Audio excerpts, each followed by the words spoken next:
Kundi hasi la 4 linawakilishwa na mmoja wanafunzi wa Yesu.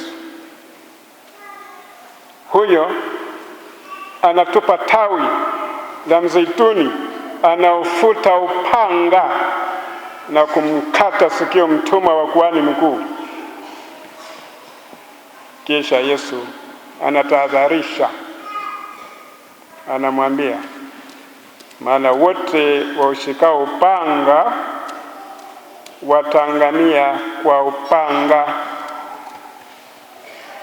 Mwisho wa kunukuu kutoka Injili ya Mathayo sura 26 aya 52.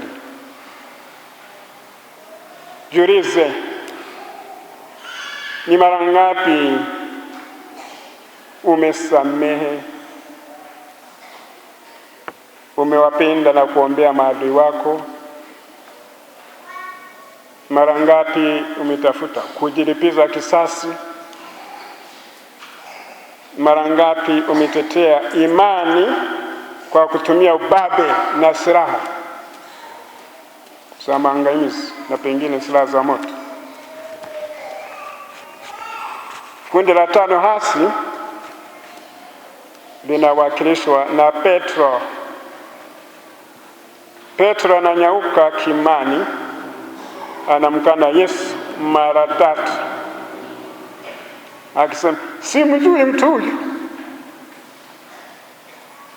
Soma Injili ya Mathayo sura 26 ya 70, ya 72 na 74. Mara ngapi umeficha imani yako au umekuwa na aibu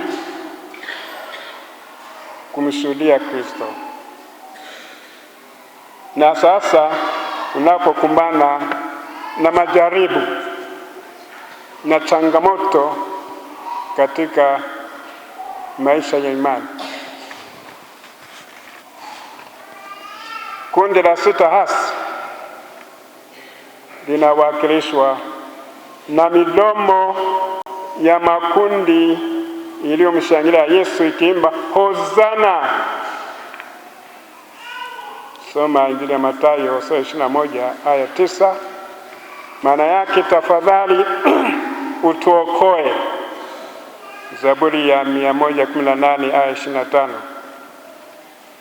Hiyo midomo inanyauka na kuwa mizito, haipendi tena kuomba uokovu.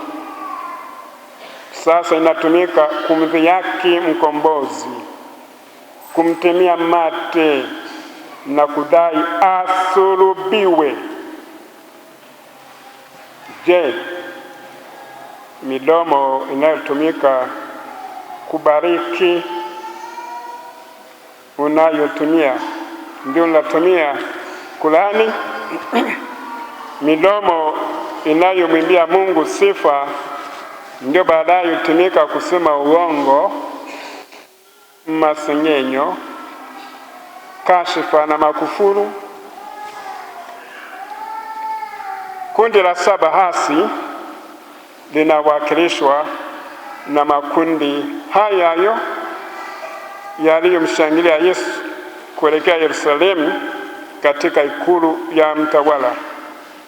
Sasa hayo makundi yanageuka na kumdhihaki Yesu kuelekea Kalvario, yani Golgotha, fuvu la kichwa, machinjioni.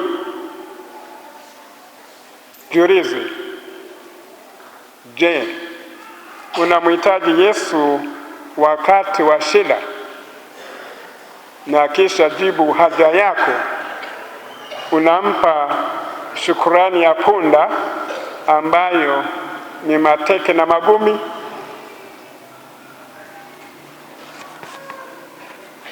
Ndio makundi hasi 7.